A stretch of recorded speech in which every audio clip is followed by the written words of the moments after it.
الحمد لله نحمده ونستعينه ونستغفره ونؤمن به ونتوكل عليه ونعوذ بالله من شرور أنفسنا ومن سيئات أعمالنا من يهده الله فلا مضل له ومن يضلله فلا هادي له ونشهد أن لا إله إلا الله وحده لا شريك له ونشهد أن سيدنا ومولانا محمدا عبده ورسوله صلى الله عليه وسلم. اعوذ باللہ من الشیطان الرجیم بسم اللہ الرحمن الرحیم. قل اعوذ برب الفلق من شر ما خلق ومن شر غاسق اذا وقب ومن شر النفاثات في العقد ومن شر حاسد اذا حسد. بسم اللہ الرحمن الرحیم. قل اعوذ برب الناس ملک الناس الہ الناس من شر الوسواس الخناس الذي يوسوس في صدور الناس من الجنة والناس. صدق اللہ العظیم. اللہ رب العزت نے دنیا کے اندر تکلیف دہ حالات بھی اور اچھے حالات بھی رکھے ہیں. انسان دنیا میں مصیبتوں کا سامنا بھی کرتا ہے، راحتوں کا، عافیتوں کا سامنا بھی کرتا ہے. کبھی یہ مصیبتیں ایک فرد اور شخص سے متعلق ہوتی ہیں اور کبھی مصائب ایسے ہوتے ہیں جو اجتماعی ہوتے ہیں اور ایسی آفات ہوتی ہیں جس سے ایک بہت بڑا نقصان اور المیہ انسانی جانوں کا، مالوں کا ضیاع کا ہوتا ہے. زلزلوں کی صورت میں اور سیلاب کی صورت میں یا کسی اور سبب سے تو انسان کے اوپر یہ تکالیف اور مصائب آتے ہیں. ان تکالیف اور مصائب سے انسان کیسے اپنی حفاظت کرے، اپنے آپ کو کیسے ہم بچائیں، اپنے آپ کو کیسے محفوظ رکھیں. علماء فرماتے ہیں کہ مصائب چاہے شخصی ہوں، کسی کو ذاتی اعتبار سے دکھ تکلیفیں پہنچی ہوئی ہوں، یا اس کو اندیشہ اور خوف ہو تکلیف کے پہنچنے کا، یا ایسی تکلیف جس کا تعلق اجتماعی طور پر ہو، ایک بڑے المیے کی صورت میں، جان لیوا ہونے کی صورت میں ظاہر ہو سکتی ہوں، تو حفاظت کی ڈھال دو چیزیں ہیں. ایک اللہ تعالیٰ کی ذات پر توکل ہے اور دوسرا استعاذہ، اللہ تعالیٰ سے پناہ چاہنا. کائنات عالم میں تمام چیزوں پر تصرف اللہ تعالیٰ کی ذات کا ہے، اور اتنا گہرا تصرف ہے کہ قرآن پاک میں آتا ہے وَمَا تَسْقُطُ مِن وَرَقَةٍ إِلَّا يَعْلَمُهَا. درخت سے کوئی پتا اس کے علم میں آئے بغیر نہیں گر سکتا. یہ اتنا گہرا تصرف ہے.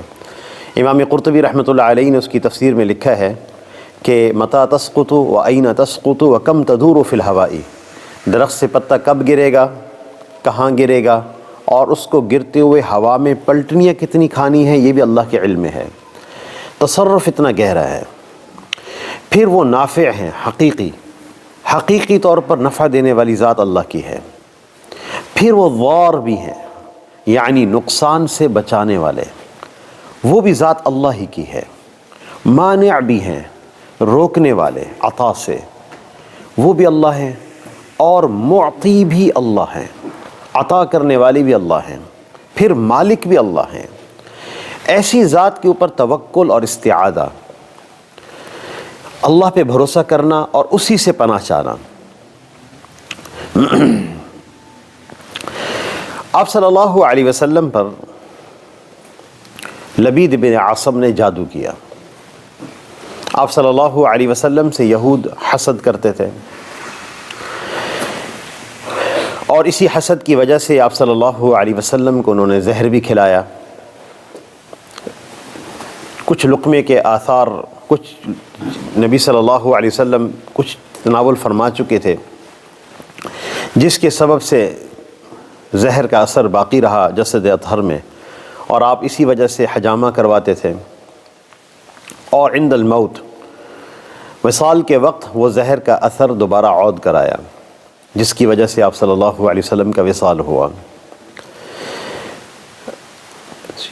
حسد کے سبب آپ صلی اللہ علیہ وسلم پر یہود نے جادو کیا.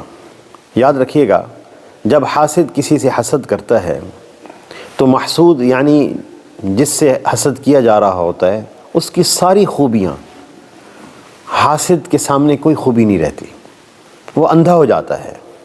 حضور صلی اللہ علیہ وسلم سے عالم کائنات میں بڑھ کر سیرت کے اعتبار سے، صورت کے اعتبار سے کون اعلیٰ ہوگا کہ جن کا مقام فرشتوں سے بھی اعلیٰ اور افضل ہے، جبرائیل علیہ السلام سے بھی آپ صلی اللہ علیہ وسلم افضل ہیں، اس کے باوجود کوئی خوبی ان کو نظر نہیں آئی۔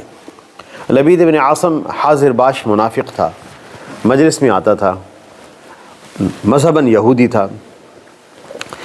اس شخص نے ایک یہودی بچہ جو نبی صلی اللہ علیہ وسلم کے گھر میں خدمت کے لیے آتا جاتا تھا، اس سے آپ صلی اللہ علیہ وسلم کی کنگھی کے کچھ دندانے منگوائے، اور آپ صلی اللہ علیہ وسلم کے وہ بال جو کنگھی میں الجھ کے رہ جاتے ہیں وہ بال منگوائے، موئے مبارک منگوائے۔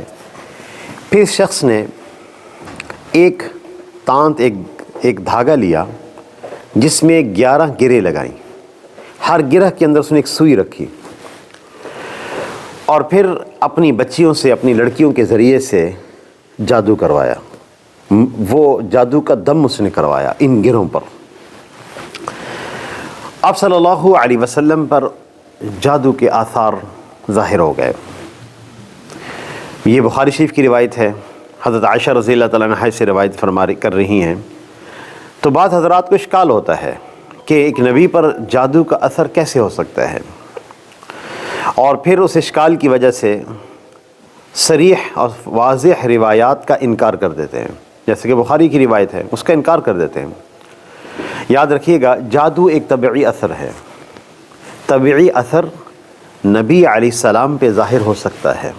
مثلا گرمی سخت ہو اور دھوپ نکلی ہوئی ہو تو کوئی جو بھی آدمی اس کے نیچے بیٹھے گا، دھوپ میں بیٹھے گا، تو اس کو گرمی لگے گی، پسینہ آئے گا، یہ ایک طبعی اثر ہے۔ آپ صلی اللہ علیہ وسلم تشریف فرما ہوں دھوپ میں، یا نبی علیہ السلام کوئی بھی تشریف فرما ہو، ان کو گرمی لگے گی۔ سردیوں کے ایام میں سردی لگتی ہے، طبعی اثر ہے۔ آپ صلی اللہ علیہ وسلم کو بھی سردی لگتی تھی۔ اگر خدا نہ خواستہ علیاذ باللہ کوئی نبی صلی اللہ علیہ وسلم پہ وار کرے تو آپ کو اس کا تکلیف پہنچ جاتی تھی، جیسا کہ غزوہ احد میں آپ صلی اللہ علیہ وسلم کے خود پر جب تلوار کا وار ہوا تو اس کی کڑیاں دھنس گئیں رخسار مبارک میں، پھر ایک بدبخت نے پتھر مارا تو آپ صلی اللہ علیہ وسلم کے پیشانی مبارک پہ لگا، جس سے پیشانی پھٹ گئی اور خون رکتا نہیں تھا۔ حضرت فاطمہ رضی اللہ تعالی عنہا نے چٹائی جلا کر اس کی راکھ بھری، ایک طبعی اثر ہے، یعنی کسی نے پتھر مارا، اس کی تکلیف آپ صلی اللہ علیہ وسلم کو ہوئی۔ تلوار کسی نے چلائی تو اس کا اثر آپ صلی اللہ علیہ وسلم کے وجہ مبارک پہ ہوا۔ اسی طرح جادو ایک طبعی اثر ہے، جب کسی پر کیا جاتا ہے تو اس کا اثر ظاہر ہو جاتا ہے، اور اس کی دلیل قرآن پاک میں ہے کہ جادو کا اثر موسیٰ علیہ السلام پہ ظاہر ہوا۔ حضرت موسیٰ علیہ السلام جب ساحرین کے مقابلے میں میدان میں کھڑے تھے تو حضرت موسیٰ علیہ السلام نے ان سے فرمایا کہ آپ لوگ اپنا عمل ظاہر کرو۔ ان لوگوں نے اپنی لاٹھیاں پھینکی، اور ہاتھ میں چھڑیاں تھیں، لاٹھیاں تھیں، رسیاں تھیں، وہ پھینکی۔ تو جیسے انہوں نے پھینکی تو وہ حرکت کرنے لگیں۔ قرآن پاک میں آتا ہے یخیل الیہ من سحرہم انہا تسعی، موسیٰ علیہ السلام کے خیال میں یہ بات لائی گئی کہ وہ حرکت کر رہی ہیں، اور جتنے اس وقت مجمع میں لوگ موجود تھے تماشائی، اور موسیٰ علیہ السلام بشمول، سب کو ایسا لگا کہ لاٹھیاں حرکت کر رہی ہیں، حالانکہ لاٹھیاں حرکت نہیں کر رہی تھیں بذات ہی۔ جادو کا ایک اثر ہے خیال پر، تو اس لیے طبعی اثر کسی بھی نبی پر ظاہر ہو سکتا ہے، اس لیے جادو کا اثر آپ صلی اللہ علیہ وسلم پر ظاہر ہو گیا۔ جادو کا اثر یہ تھا کہ خود سفیان بن عیینہ ہی روایت فرماتے ہیں کہ جادو کا سب سے سخت اثر یہ ہوتا ہے کہ آدمی کسی کام کو اس نے کیا ہو، لیکن اس کے خیال دل میں یہ بات آئے کہ میں نے نہیں کیا، اور جو کام اس نے نہ کیا ہو اور اس کے دل خیال میں یہ بات آئے کہ میں کر چکا ہوں، یہ جادو کا سب سے سخت اثر ہوتا ہے۔ آپ صلی اللہ علیہ وسلم شریعت کی کوئی بات نہیں بھولے، ہاں دنیا کی بات بھول جاتے تھے کہ کسی زوجہ کے گھر گئے ہوتے تھے تو آپ کے دل و گمان میں یہ بات ہوتی تھی کہ میں نہیں گیا ہوں، اور جن کے ہاں نہیں گئے ہوتے تھے دل و گمان میں یہ بات ہوتی تھی کہ میں گیا ہوں۔ شریعت کی کوئی بات نہیں بھولے۔ سنقرئک فلا تنسى، اے نبی صلی اللہ علیہ وسلم ہم آپ کو قرآن پڑھائیں گے، آپ نہیں بھولیں گے، پھر الا ما شاء اللہ، مگر جو اللہ چاہے، اللہ جب چاہیں گے تو صاحب ہوگا، وگرنہ نہیں ہوگا۔ آپ صلی اللہ علیہ وسلم کی ذات تو انتہائی اعلیٰ ہیں، ارفع ہیں، ہمارے تصورات سے بھی آگے۔ ہم تو ایک ادنا شخصیات کی ان کی بنسبت، جو ادنا شخصیات ہیں ان کی بنسبت ہم ان کی بات کرتے ہیں، ان کے خداموں کے خدام کی۔ جامعہ اشرفیہ کے صدر مفتی تھے مفتی جمیل احمد تھانوی رحمۃ اللہ علیہ، تو ان کے بیٹے مولانا خلیل احمد صاحب تھانوی دامت برکاتہم العالیہ ہمارے فقہ کے استاذ بھی ہیں۔ ہم نے فقہ کی تمام کتابیں ان سے پڑھی، یعنی شرح وقایہ بھی اور پھر ہدایہ بھی، اور ساری ہدایہ کی ساری جلدیں ان سے پڑھی۔ مولانا ایک دن سبق میں بیان کرنے لگے کہ ہمارے والد صاحب مفتی جمیل احمد تھانوی رحمۃ اللہ علیہ صدر مفتی تھے جامعہ اشرفیہ کے، ہزاروں فتاوی حضرت کے ہاتھ سے لکھے گئے، تو آخری عمر میں سٹھیا گئے تھے،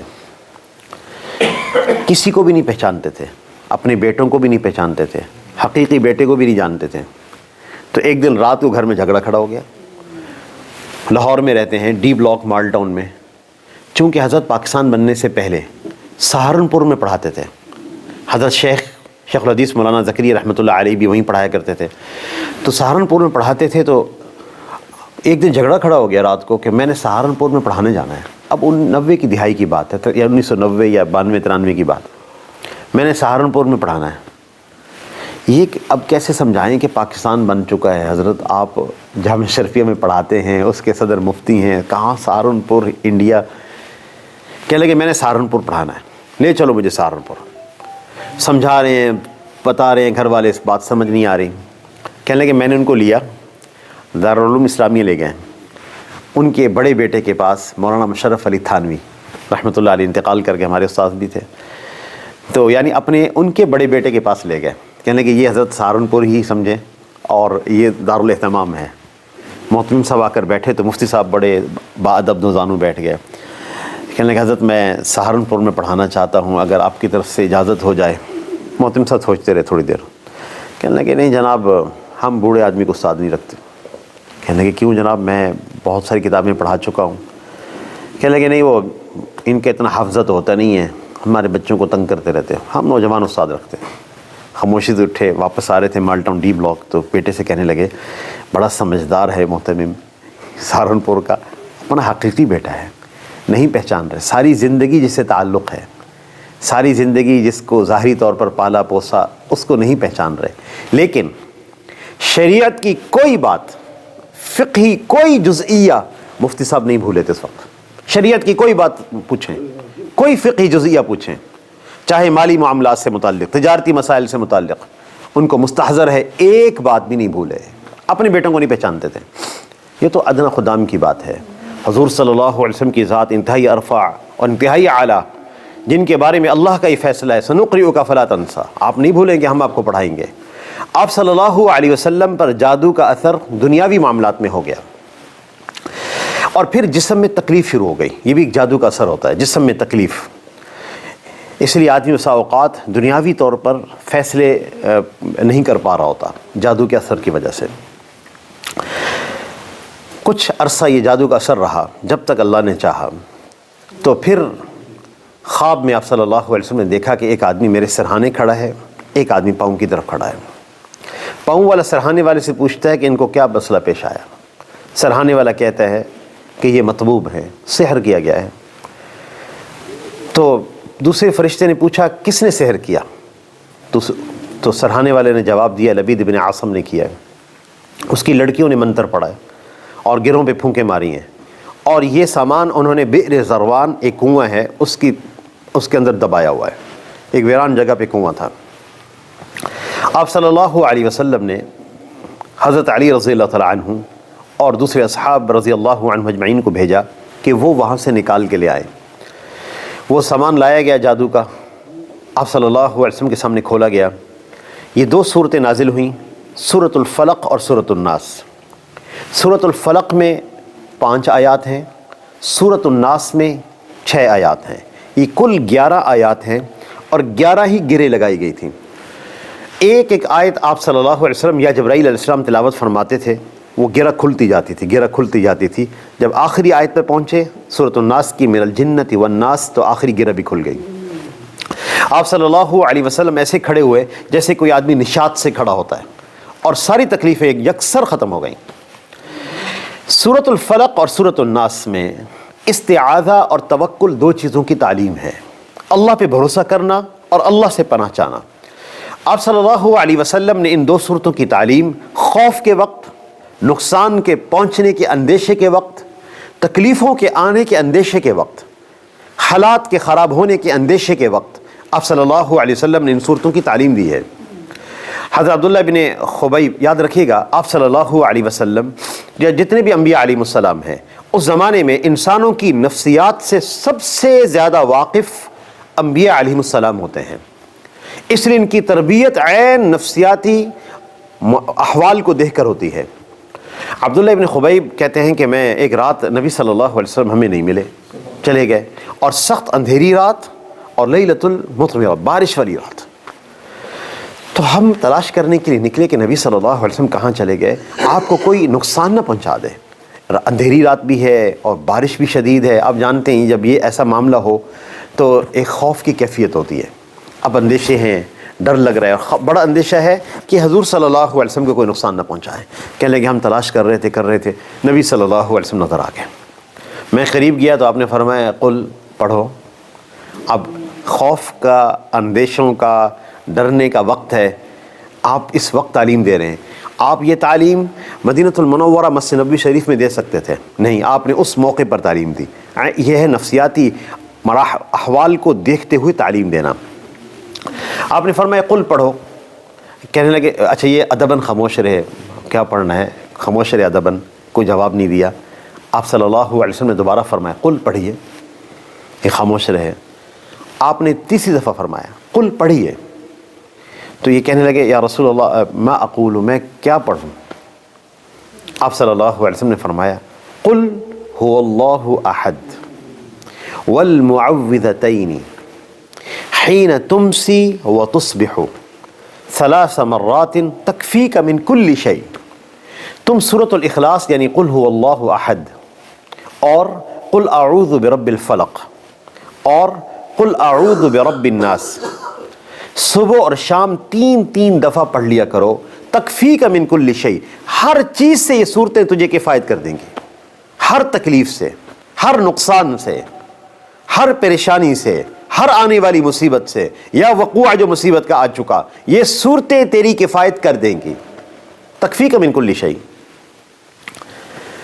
مفسرین فرماتے ہیں کہ ان سور میں 2 چیزوں کی تعلیم ہے، توکل اور استعاذہ، اللہ پہ بھروسہ کرنا۔ اللہ پر بھروسہ کرنے کا کیا مطلب ہوتا ہے؟ یاد رکھیے گا، توکل دل کی کیفیت کا نام ہے، صفت قلب کا نام ہے، یہ اعضاء ظاہری کا نام نہیں ہے، ظاہری اعضاء کا اسباب کا نام نہیں ہے، دل کی کیفیت کا نام ہے۔ توکل میں دل میں کیفیت ہو کہ کریں گے اللہ ہی جو وہ چاہیں گے، نفع بھی وہی دیتے ہیں، نقصان سے بھی وہی بچاتے ہیں، عطا کرنے والی بھی وہی ہیں، روکنے والی بھی وہی ہے۔ توکل دل سے کرنا اور ظاہری اعضاء کے ذریعے سے تدابیر کو اختیار کرنا۔ زلزلوں سے عمارتوں کا گرنا، اس میں ایک ظاہری تدبیر ہے، اور وہ کیا ہے؟ عمارتیں اس نہج پر تیار ہوں کہ جو زلزلوں سے محفوظ رہ سکے، حتی الامکان والمقدور جو انسان کی طاقت میں ہے۔ ہم ایک دفعہ سان فرانسسکو میں تھے، تو ہم ایک مسجد میں ٹھہرے، تو وہ مسجد بچوں کا ٹین ایجز کا سکول لے کر بنائی گئی تھی، تو ہم مختلف کلاس روم تھے اور ایک جو بڑا ہال تھا وہ مسجد کا پریئر ہال بنایا ہوا تھا۔ بہرحال وہ مسجد تھی، اس کی پارکنگ اور سب کچھ اس کے اندر موجود، تو میں نے، اور سرکاری بلڈنگ تھی جو مسلمانوں نے خریدی تھی اور بڑی سستے داموں خریدی، تو میں نے مولانا سے پوچھا کہ یہ انہوں نے یہ سکول کیوں نیلام کیا، کیوں بیچا؟ وہ کہنے لگے کہ ان کے قوانین رسول میں یہ بات ہے کہ جو سکولز ہیں خاص طور پر بچوں کے، وہ ایسی عمارت میں نہیں ہو سکتے جس میں اینٹوں سے تعمیر کی گئی ہوں، جو اینٹوں سے بنائی گئی ہوں، وہ سٹیل سٹرکچر ہے، اس میں کچھ اور چیزیں استعمال کی گئی ہیں۔ ظاہری تدابیر اختیار کرنا، ظاہری تدابیر۔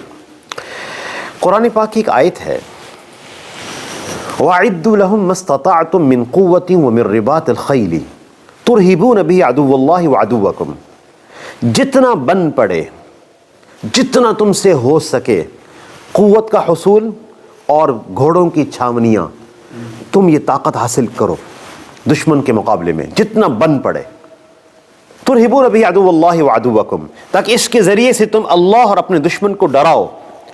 مفسرین نے لکھا ہے کہ جس زمانے میں جو دفاعی طاقت کارآمد ہوتی ہے اس کا حصول امت مسلمہ پر فرض ہوتا ہے اس آیت کی وجہ سے. اور جس زمانے کے اندر معاشی وہ اسباب جس کے ذریعے سے معاشی ترقی ہوتی ہے اور دفاعی طور پر ترقی ہوتی ہے، ان اسباب کا اختیار کرنا امت مسلمہ پر فریضہ ہے. ظاہری تدابیر اختیار کرنا. آپ صلی اللہ علیہ وسلم کا یہ ارشاد ہے من بات، یہ ایک چھوٹا سا ارشاد ہے یقین کریں، لیکن ایک بہت بڑے معانی کا سمندر اس کے اندر پنہا ہے. من بات من نام وفی یدہ غمر فاصابہ شیء فلا یلومن الا نفسہ. جو آدمی سوئے رات کو اور اس کے ہاتھ پر کوئی چربی یا کوئی چیز لگی رہ گئی اور اس کو کسی چیز نے کاٹ لیا، رات کو چوہے نے کاٹا، کسی چیز نے کاٹا، فلا یلومن الا نفسہ، وہ اپنے نفس کو ہی ملامت کرے، یہ نہ کہے کہ بس اللہ کی مرضی تھی ہو گیا. فلا یلومن الا نفسہ، اپنے نفس کو ملامت کرے. کیوں اس نے ہاتھ نہیں دھوئے؟ کیوں اس نے وہ تدابیر اختیار کیوں نہ کی؟ حفاظتی اسباب اختیار کیوں نہ کیے؟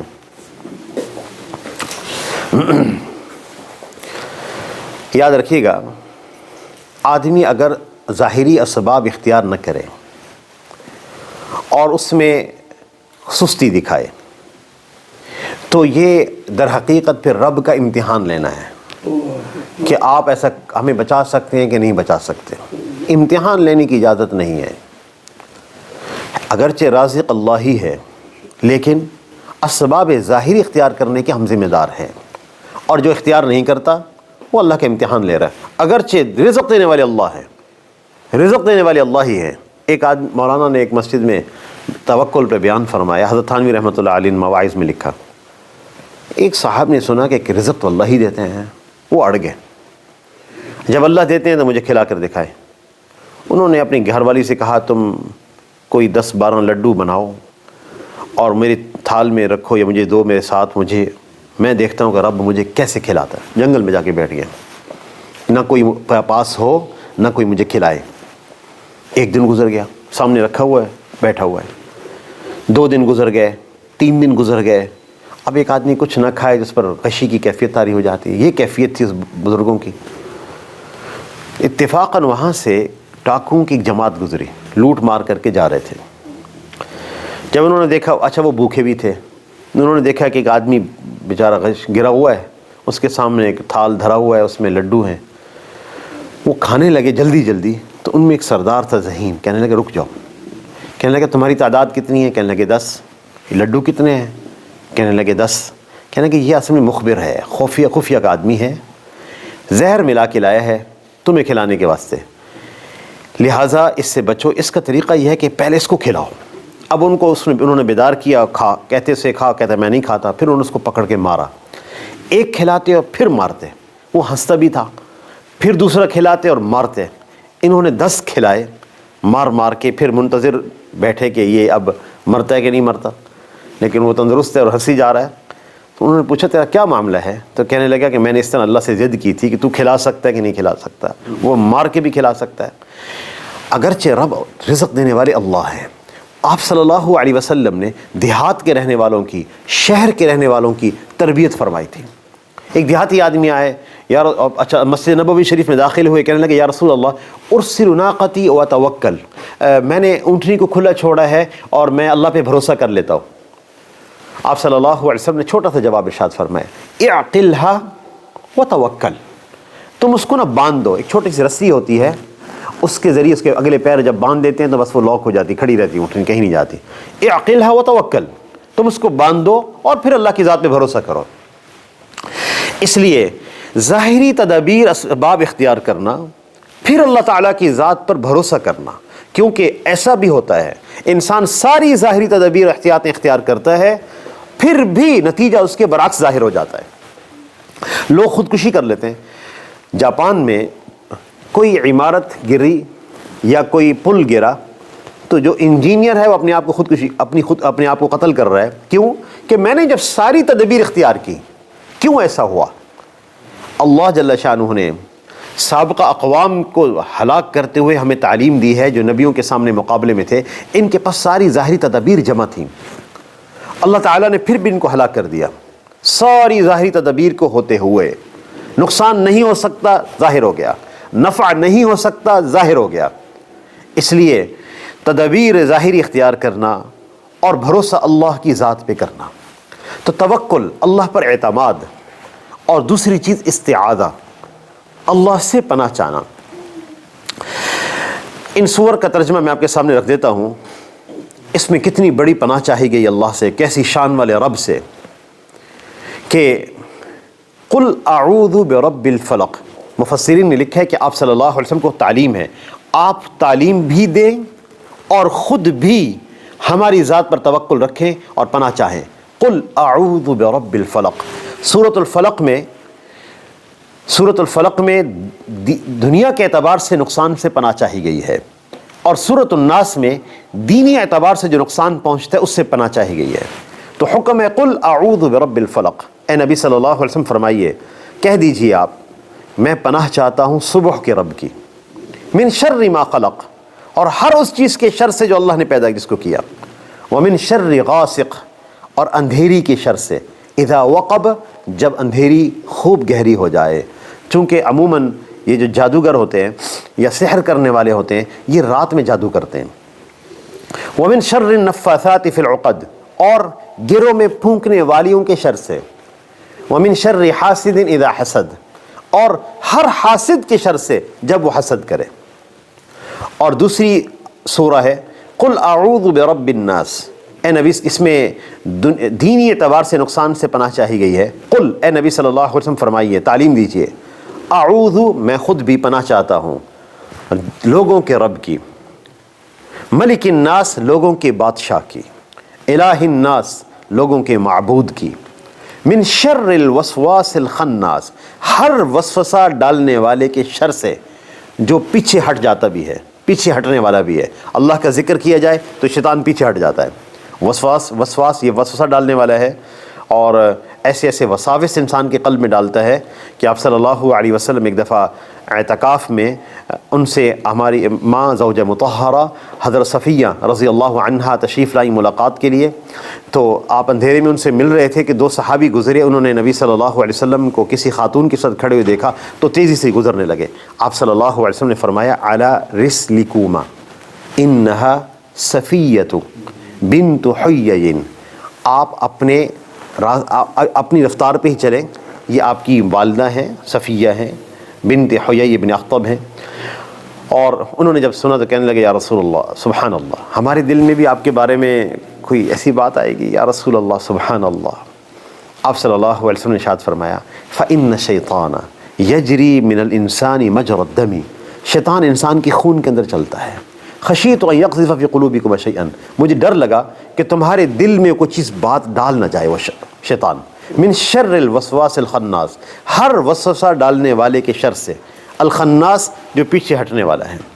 الذی یوسوس فی صدور الناس، جو لوگوں کے سینوں میں دلوں میں وسوسہ ڈالتے ہیں. من الجنۃ والناس، جنوں میں سے بھی ہوتے ہیں یہ لوگ اور انسانوں میں سے بھی ہوتے ہیں جو لوگوں کے قلوب میں آ کے وسوسے ڈالتے ہیں.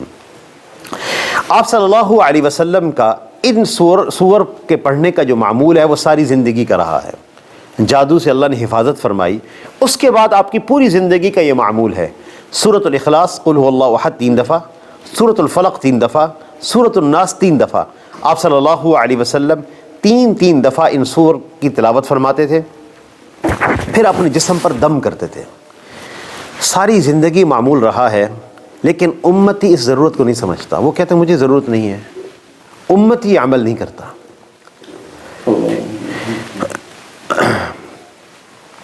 آخری دن ہے وصال کا، آخری دن، جس دن نبی صلی اللہ علیہ وسلم کا وصال ہوا اس دن بھی یہ عمل کیا گیا. آخری دن حضرت عائشہ فرماتی ہیں کہ آپ صلی اللہ علیہ وسلم میں پڑھنے کی سکت نہیں تھی، تو میں نے ہی یہ 3 صورتیں 3 دفعہ پڑھیں اور چونکہ جو برکت نبی صلی اللہ علیہ وسلم کے دست مبارک میں تھی وہ میرے ہاتھ میں کہاں ہو سکتی تھی. میں نے پڑھ کر آپ کے ہاتھوں پر دم کیا، پھر آپ کے ہاتھوں کو پکڑ کر آپ کے جسم پر پھیرا. یہ آخری دن کا عمل ہے. اس کے بعد نبی صلی اللہ علیہ وسلم کا وصال ہوا. تو ہم اس کا اہتمام نہ کریں. پھر گھروں میں جنات کی شکایت، جادو کی شکایت.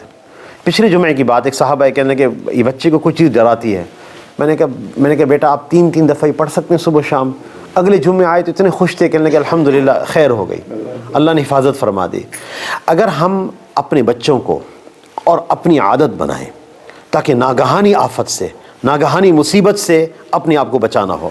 آخری بات میں عرض کرتا چلوں، ایک اور بات بیچ میں توکل سے متعلق عرض کرنی تھی، وہ یہ ہے ظاہری تدابیر اختیار کرنا ذمہ داریوں میں سے ہوتا ہے. ایسی تدابیر اختیار کرنا جس سے جانی تحفظ ہو سکے، یہ تدابیر اختیار کرنا فرض ہوتا ہے. ہماری اس تدبیر میں کمی رہ گئی، کسی کے جان کو نقصان پہنچا، یہ گناہ کبیرہ ہے. لہٰذا حکومت یا گورنمنٹ کوئی قوانین ایسے بنائے جس کے ذریعے سے لوگوں کی جان کا تحفظ ہو. ان قوانین پر عمل کرنا ضروری ہوتا ہے. جیسے مثلا سرخ لائٹ کے چلنے پہ ہم رکتے ہیں، گرین لائٹ کے چلنے پہ ہم چلتے ہیں. یہ سرخ لائٹ پہ رکنا شرعی حکم بن جاتا ہے. فقہی مسئلہ ہے کہ اس کا توڑنا گناہ کبیرہ ہے، ارتکاب ناجائز زمرے میں آتا ہے. کیونکہ انسان اگر اس سے گزرے گا، کسی انسان کی جان کے نقصان کا اندیشہ پیدا ہو چکا ہے. اگر اس کو کراس کرتا ہے یہ گناہ کبیرہ میں شمار ہوتا ہے، بغیر توبہ کے معاف نہیں ہوگا، اور پھر حق الناس متعلق ہو گیا ہے. اس لیے ہم نیت کریں کہ کبھی ہماری طرف سے ایسی بات نہ ہو. دوسری بات، کتنی ظاہری تدبیر اختیار کرنے کا آپ صلی اللہ علیہ وسلم نے ارشاد فرمایا، لا یشیر احدکم الی اخیہ بالسلاح. تم لوگ اپنے دوست کی طرف، اپنے بھائی کی طرف ہتھیار سے اشارہ نہ کیا کرو. ہتھیار سے، بندوق سے، پستول سے اشارہ نہ کیا کرو. کیونکہ جب انسان کسی کی طرف ہتھیار سے اشارہ کرتا ہے تو آپ صلی اللہ علیہ وسلم نے ارشاد فرمایا، فالشیطان ینزع یدہ. شیطانی طاقتیں اس وقت شامل حال ہو جاتی ہیں اور شیطان اس کے ہاتھ سے ہتھیار چلوا دیتا ہے. وہ کہتا ہے پتہ نہیں کیسے گولی چل گئی، میرا ارادہ ہی نہیں تھا، میری انگلی ٹریگر پہ بھی نہیں تھی، اور سمجھ نہیں آ رہا گولی کیسے چل گئی. بیٹے کو گولی کیسے لگ گئی، والد صاحب کو گولی کیسے لگ گئی، بھائی کو گولی کیسے لگ گئی. لا یشیر احدکم الی اخیہ بالسلاح. اپنے بھائیوں کی طرف، دوستوں کی طرف، تعلق والوں کی طرف تم لوگ ہتھیار سے اشارہ نہ کیا کرو. فإن الشیطان ینزع یدہ. شیطان انسان کے ہاتھ سے ہتھیار چلا دیتا ہے. فیقع فی حفرۃ النار. پھر یہ شخص جہنم کی آگ میں جا کے گرے گا، مارنے والا. لہٰذا ظاہری تدابیر حتی الامکان جتنی مقدور بھر کوشش ہے وہ اختیار کرنا، اور پھر بھروسہ اللہ کی ذات پہ کرنا، اور مستقل استعاذہ کا اہتمام کرنا، اللہ سے پناہ چاہنا. تو یہ 3 سور ہیں، 3 صورتیں ہیں. صبح و شام ان کو 3 دفعہ پڑھنے کا معمول ہم بنائیں. اپنے بچوں کو بھی تعلیم دے دیں. اللہ جل شانہ تمام مصائب سے، تکالیف سے اور ناگہانی آفتوں سے حفاظت بھی فرمائے. اور جہاں ایسی تکلیف آئی ہیں اللہ جل شانہ ان کے لواحقین کو صبر عطا فرمائے اور اس غم کو بھی ہلکا فرمائے، نقصان کو پورا فرما دیں. وآخر دعوانا ان الحمد للہ رب العالمین. الحمد للہ رب العالمین والعاقبۃ للمتقین والصلاة والسلام علی سید المرسلین. رب اغفر وارحم وتجاوز عما تعلم انك انت العز الاکرم. اللهم اغفر لنا وارحمنا وارض عنا وتقبل منا وادخلنا الجنة ونجنا من النار واصلح لنا شاننا كله ولا تكلنا الى انفسنا طرفة عين. اللهم افتح اقفال قلوبنا بذكرك واتمم علينا نعمتك واسبغ علينا من فضلك واجعلنا من عبادك الصالحين. اے اللہ ہمارے گناہوں کو معاف فرما دیں. یا اللہ ہمیں اپنا تعلق نصیب فرما، اپنے ذات عالی کا صحیح یقین عطا فرما. جتنی خیریں آپ صلی اللہ علیہ وسلم نے مانگی ہیں ان میں سے ہمیں بھی عطا فرما، اور جتنے شرور سے آپ صلی اللہ علیہ وسلم نے پناہ چاہی ہے اے اللہ ہمیں ان تمام شرور سے محفوظ فرما دیں. اے اللہ ہمارے ملک کو اقتصادی اعتبار سے، معاشی اعتبار سے مستحکم فرما دیں. اے اللہ جتنی بھی نعمتیں آپ نے ہمیں انفرادی اجتماعی طور پر دی ہیں سب میں برکتیں عطا فرما. ہمارے رزق میں، ہمارے کاروبار میں، اقتصاد و معاش میں، ہماری زمینوں میں، غلے اناج میں برکتیں عطا فرما. اے اللہ جو ہمارے احباب، دوست، متعلقین، ہمارے اسلامی بھائی زلزلے سے متاثر ہو گئے، یا اللہ ان تمام لواحقین کو صبر بھی عطا فرما. یا اللہ اس نقصان کا مداوع بھی فرما، تکلیفوں کو ہلکا فرما، غموں کو ہلکا فرما. ہمیں تمام سماوی آفتوں سے، زمینی آفتوں سے محفوظ فرما. اے اللہ ہم وہ دعا مانگتے ہیں جو آپ صلی اللہ علیہ وسلم نے ہمیں تعلیم فرمائی، اعوذ بک ان اغتال من تحتی، اے اللہ ہم آپ کی پناہ چاہتے ہیں اس بات سے کہ ہم زمین سے نیچے سے ہلاک کیے جائیں۔ اے اللہ ناگہانی موت سے حفاظت فرما۔ اے اللہ جو ہمارے بیٹے بیٹیاں بے نکاح ہیں ان کو جوڑ کے رشتے عطا فرما، جن بچیوں کی شادیاں ہو گئیں ان کے نصیب اچھے فرما۔ اے اللہ ہم سب کی علت قلت اور ذلت سے حفاظت فرما۔ وصلی اللہ تعالی علی خیر خلقہ محمد و آلہ و صحبہ اجمعین برحمتک یا ارحم الراحمین، آمین۔